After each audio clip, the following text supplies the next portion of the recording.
Já estamos de volta com Hora Geral e no programa de hoje estamos conversando com a fonoaudióloga Cida Coelho. E eu estou aqui pisando em ovos para não cometer nenhuma gafe vocal, para não ser repreendido pela fonoaudióloga. Porque é feio quando às vezes a gente vê um apresentador tropeçar. Mas isso é normal, até porque é um programa ao vivo. Né? Mas eu acho que um dos maiores problemas, trazendo até o bastidor para o telespectador, é o ar-condicionado. Alguns convidados comigo na frente, eu estou falando, dá vontade de tossir. Por quê? Por causa do ar. Ou senão aquela rinite. Não tem como melhorar isso. Tem ou não?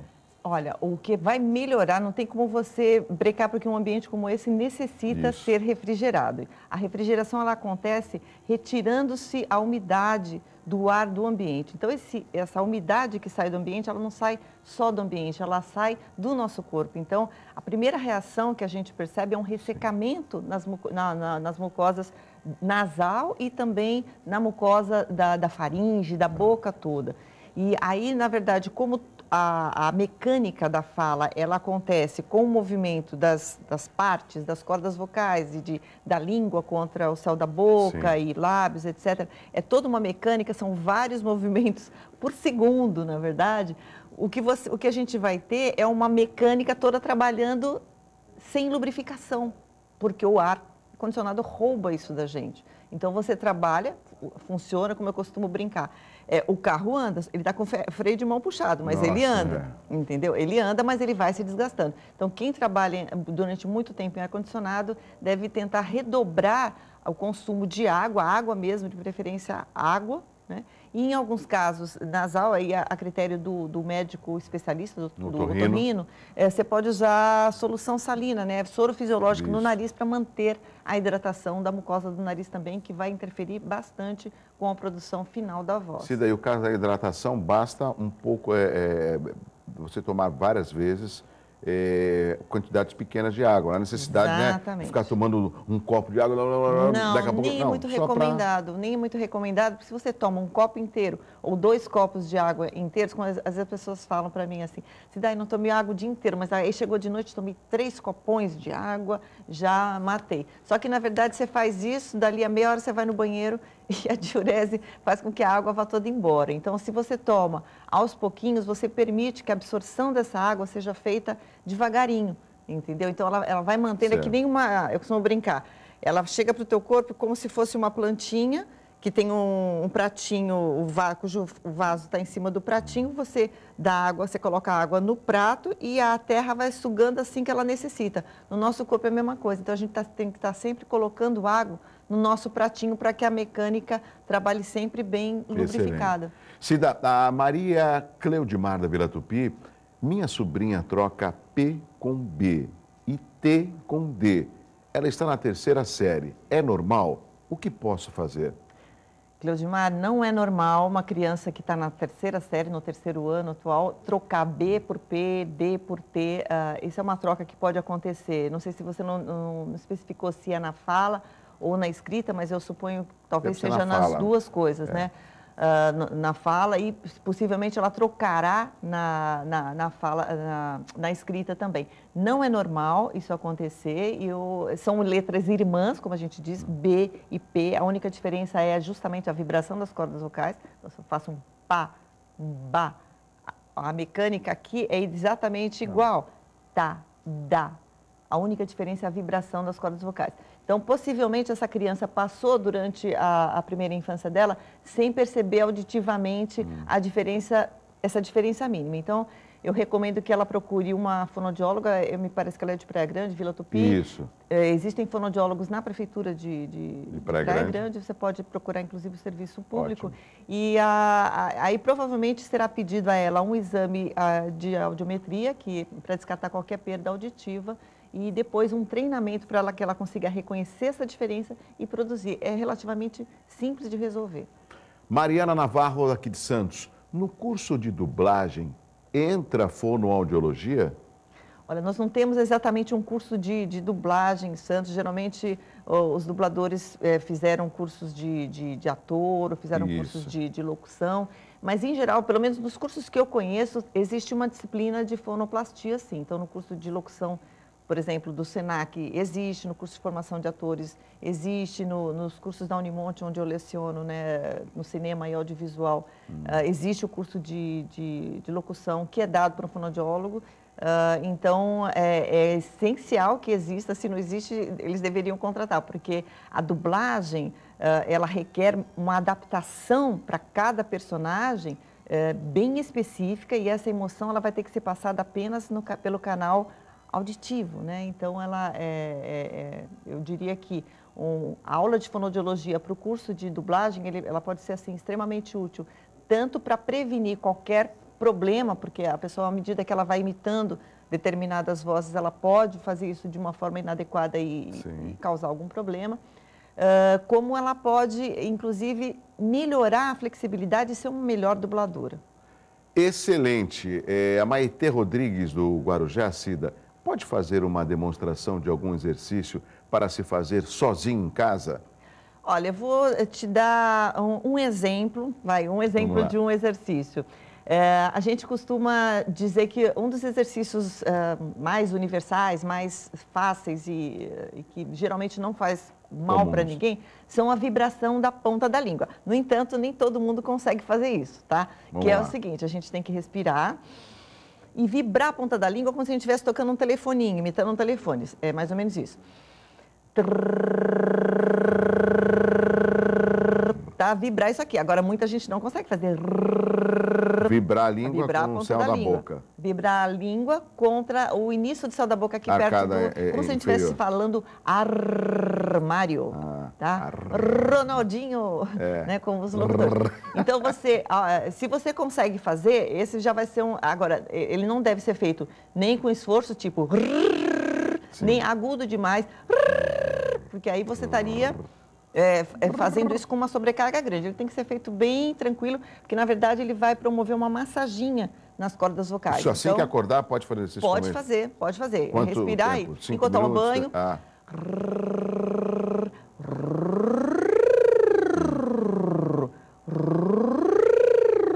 Então você sobe e desce, aí você alonga e encolhe a corda vocal. Então, você vai acordando as cordas vocais de uma maneira tranquila, vai já melhorando ali a irrigação sanguínea, etc. E aí fica mais fácil falar logo em seguida. Muito bem, Cida. Cida, o Marcos de Peruíbe, é mito ou verdade que a maçã limpa as cordas vocais? É verdade, mas a gente precisa esclarecer uma coisa. A maçã, ela limpa não exatamente as cordas vocais. Então, a pergunta está quase totalmente certa, mas ela não está totalmente certa porque nenhum alimento passa pelas cordas vocais. Tá? Isso é bom que se diga, porque toda vez que a gente deglute qualquer coisa, seja líquido, seja comida, esse alimento, esse líquido, ele vai pelo esôfago, ele vai atingir o estômago. Então, ele não passa pelas cordas vocais. A corda vocal vai estar na traqueia, que é vizinha. Tá? Então, na verdade, nós temos uma defesa no nosso organismo que vai evitar que qualquer coisa passe por entre as cordas vocais. Né? Então, a maçã, geralmente, quando a gente come, ela não vai passar pelas cordas vocais, mas como ela passa pelo vizinho, que é o esôfago, tá? E como a maçã tem um efeito adstringente, que é como se fosse um grande detergente, ele vai limpar toda a faringe, ela desengordura e melhora a sensação que a gente tem dentro da boca, melhora a ressonância vocal. Então, ela é considerada um bom alimento para que a gente coloque na nossa... Com casca ou sem casca? Com casca, de preferência, com casca. Não só a polpa, mas a casca também, que vai conter a pectina, ela é bastante útil. Então, ela é um alimento que a gente deve tentar colocar na nossa dieta diária. Cida, o Luiz Cláudio de Praia Grande, eu sou gago, será que tem jeito de fazer fono para melhorar a gagueira? Sem dúvida, Luiz Cláudio, a gagueira ela pode ser melhorada e não tem idade também, tá? Assim, a gente costuma falar, porque às vezes algumas crianças já apresentam alguma dificuldade e... Primeiro, acho que assim, é importante que se diga que aos 3 anos, 4 anos, é comum que as crianças gaguejem um pouco, ok? Essa gagueira de 3, 4 anos, ela é considerada normal, ela é bem chamada gagueira, ela é chamada de disfluência fisiológica. Então, mostra um período ali de instabilidade, onde a criança ainda não tem um domínio da língua mas ela tenta falar. Então, é possível que essa criança apresente alguns momentos de gagueira, o que não significa que isso vá se estabelecer de uma maneira como uma gagueira. Mas no caso do Luiz Cláudio, ele já passou dessa fase, ele já está, a gagueira provavelmente já está instalada e ele deve ter dificuldade, principalmente para se colocar no meio de outras pessoas. Então, não é exatamente um problema de voz, mas é um problema de comunicação que tem tratamento. Sim. Agora, é interessante, Cida, o Nelson Gonçalves, por exemplo, o saudoso Nelson Gonçalves, ele era gago, mas na hora de cantar, essa gagueira praticamente sumia. Como muitos gagos, Douglas, como muitos gagos, a gagueira, ela aparece no momento em que eu tenho um outro interlocutor. No momento que ele está cantando, primeiro que é um outro caminho cerebral. Ok? E ele está cantando, embora ele tenha todo um público, ele não está ali travando exatamente uma comunicação verbal. Você tem todo um não verbal, você tem toda uma parte artística e que faz com que uma outra parte do cérebro trabalhe e fique, então, livre da gagueira. Mas acho que isso é muito interessante e curioso, porque mostra que a gagueira não é um problema, não depende de você não tem na língua ou no lábio nenhum impedimento. Né? Geralmente o impedimento são nos circuitos cerebrais que mantém a fluência no momento específico, que é o momento em que eu tenho outra pessoa. Uma relação mais neurológica, seria? Mas na verdade, que é disparada na presença de um interlocutor, porque a maioria dos gagos não só não gagueja quando canta, mas se ele tiver que falar sozinho, se ele tiver que falar com um cachorro, assim... E se ele estiver nervoso, por exemplo? E a coisa piora. Né? Então, mas tem tratamento. Uma fono. Uma fonoaudióloga, sem dúvida nenhuma. Cida, o Nelson Silva do Boqueirão, basicamente em que a fonoaudióloga se confunde com as técnicas do canto? Olha, tanto o professor de canto quanto o fonoaudiólogo muitas vezes utilizam algumas técnicas que são muito parecidas. No entanto, as pessoas que cantam, elas podem se beneficiar de ambos, tanto do professor de canto quanto do fonoaudiólogo, mas cada um na sua área. Então, por exemplo, na minha prática como fonoaudióloga, eu recebo muito cantores que, por não terem feito aulas de técnica de canto, acabaram desenvolvendo algum problema na corda vocal. Então, não sei se no caso ele é cantor e está iniciando carreira, ou se já trabalha com a voz, enfim, né? Mas o ideal seria que as pessoas que estão começando a cantar, estão começando a se aventurar nessa área de voz cantada, já procurassem um professor de técnica vocal para que garanta que ele consiga atingir aquele resultado artístico que ele deseja, sem forçar, sem causar danos às suas cordas vocais.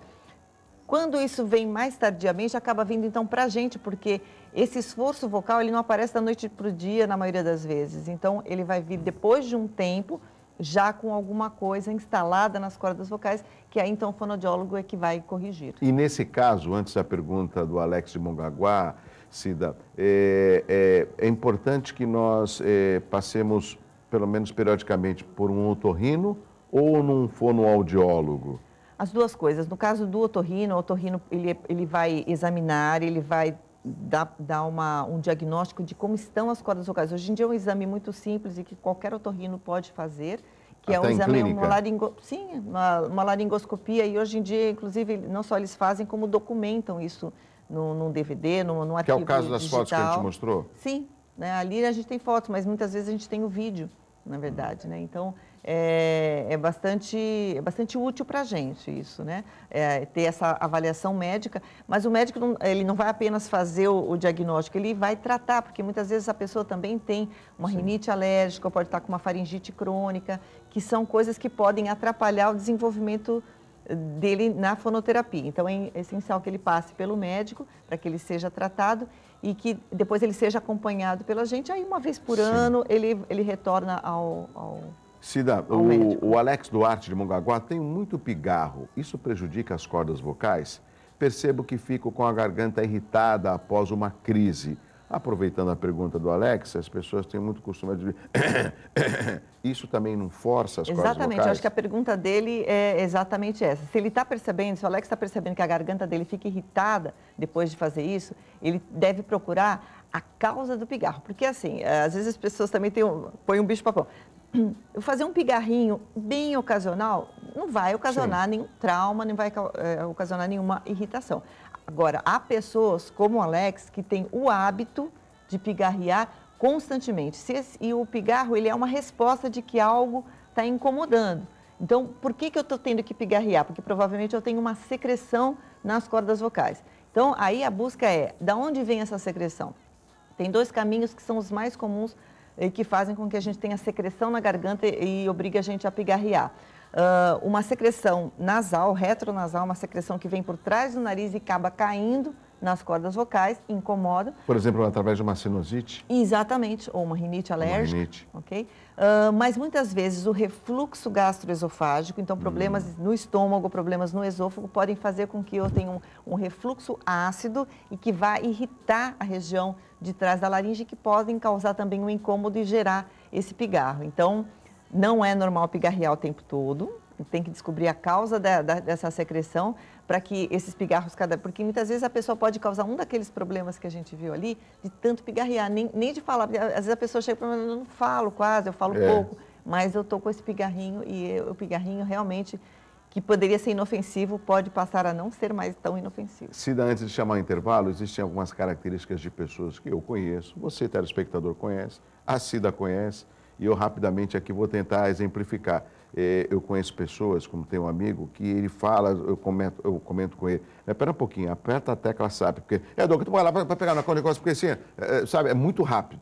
Como tem pessoas que são dóceis, bom dia, seria possível você pegar um copo de água? Muito obrigado. Pessoas solistas que falam claramente, e outras pessoas que são nervosas, pô, traz logo aquele negócio aí, meu. Ou seja, isso é perfil vocal da personalidade de pessoas, ou essas pessoas, algumas delas, principalmente aquele que fala rápido ou aquela que fala rápido, deveria procurar uma fonoaudióloga? Respondo agora ou depois do intervalo? Pode ser agora, depois do intervalo. Então, isso aí acho que esse exemplo que você deu, acho que é um dos melhores exemplos que a gente pode ter para mostrar como a nossa voz nos apresenta e nos representa. Porque uma coisa que o telespectador pode ter ficado pensando é o seguinte, mas a minha voz é que faz eu parecer educado, ou ansioso, ou apressado, ou autoritário, ou por eu ser calmo, tranquilo, ou ansioso, ou autoritário, ou submisso, é que eu tenho essa voz. Quer dizer, o que nasceu primeiro, o ovo ou a galinha, tá? Então, a gente tem, na verdade, como a gente comentou no bloco anterior, a nossa voz, a nossa comunicação, ela é construída. A gente não nasceu assim. Então, essa parte que a gente diz que é o que a gente chama de psicodinâmica, que nos representa. Então, algumas vozes, a gente não precisa nem ver a pessoa. Ao telefone ou pelo rádio, você já imagina como que é aquela pessoa. Então, uma pessoa que fala, como você falou, calmamente, suavemente, tranquilamente, ela imediatamente ela é reconhecida como uma pessoa tranquila, serena. Já uma pessoa que fala rápido, por exemplo, ela é considerada uma pessoa... ali no final do primeiro minuto, você já considera uma pessoa ansiosa, que muitas vezes cansa até de quem está ouvindo, né? Então, você tem aí inúmeras outras pessoas que falam grave, pessoas que falam... Isso pode ser melhorado com a fono? Pode, exatamente. Quer dizer, não é determinante também. Isso é sinal, veja bem, isso está nos apresentando e nos representando. Então, possivelmente, eu sou assim... a minha voz é assim porque ela está representando o meu momento interior, a maneira como é que eu me vejo ou como é que eu me construí. Mas não é definitivo, então eu posso mudar. E outra coisa, às vezes não significa que todo mundo que tem a voz tranquila é realmente calmo, não significa que todo mundo que fala rápido realmente é ansioso, tá? Mas é a primeira impressão que a gente deixa para as pessoas. Só que em alguns casos a gente vai ter mais tempo e vai conseguir mostrar para os nossos interlocutores que aquilo não é definitivo. Só que às vezes a gente não tem essa segunda chance. Então é importante a gente olhar para a gente, ouvir a nossa voz, né? Dar ouvidos à nossa voz e ver se a minha comunicação realmente me representa, se ela está me representando exatamente como eu desejo. Eu fiz essa observação muito rápido, que eu tenho que chamar intervalo. Eu pego alguns profissionais rapidamente, você pega a Ana Maria Braga, que ela fala praticamente que parece que ela está dormindo. Sim. Você pega a Sandra Nemberg, ela fala com um excesso, a meu ver, de expressão facial, que eu acho isso péssimo, meu ponto de vista, né? Ela exagera muito. Você pega um Geraldo Luiz, por exemplo, que fala isso, você não entende. Entendeu? Então, ou seja, são comunicadores, são pessoas que se postam à frente de uma câmera e precisam, no mínimo, transmitir aquela mensagem. Como eu me lembro de uma época que, para mim, foi a melhor do Jornal Nacional, quando era o Célio Chapelin e o Cid Moreira, porque aí já é uma questão do rádio, né? Que eles interpretavam a notícia e isso dava ao telespectador, me corrija, Cida, um maior entendimento do tipo de informação. Porque eu acho importante que você possa aliar a voz com o ato. Bom dia. E aí, bom dia. Se você vira, não sabe, eu acho que tudo está interligado. Essa é a minha análise e você é a profissional. Não sei se você concorda. Não, acontece isso mesmo, né? Agora, eles tentam, então, colocar essas pessoas nos lugares certos. Então, você falou Ana Maria Braga, que parece que a voz não acordou. Porque amanhã, então. Porque ela está de manhã, né? A Sandra Tenberg, como você falou, com excesso de expressão facial e também articulatória, porque ela exagera muitas vezes na articulação das palavras. Mas engraçado, porque assim, muitas pessoas gostam dela exatamente pelo mesmo motivo que você não gosta. Então, você vê como a diversidade da comunicação. Você consegue atingir e se conectar com diferentes públicos, né? Mas acho que o mais bacana da TV e do rádio é permitir hoje, né, que a diversidade humana esteja representada. Então, certamente vai ter pessoas que se identificam mais com um tipo de voz mais calma, mais serena. Isso, exatamente. Outros que se identificam mais com uma coisa mais articulada, outras pessoas que se identificam mais com vozes mais impostadas. Então, eu acho que essa diversidade, ela é bem saudável. Cida, você está falando demais, tem que chamar intervalo. Desculpa. Estou brincando, de forma alguma. Rápido intervalo, já estou de volta com a fonoaudióloga Cida Coelho e tenho mais perguntas no 3041-6777. Até já.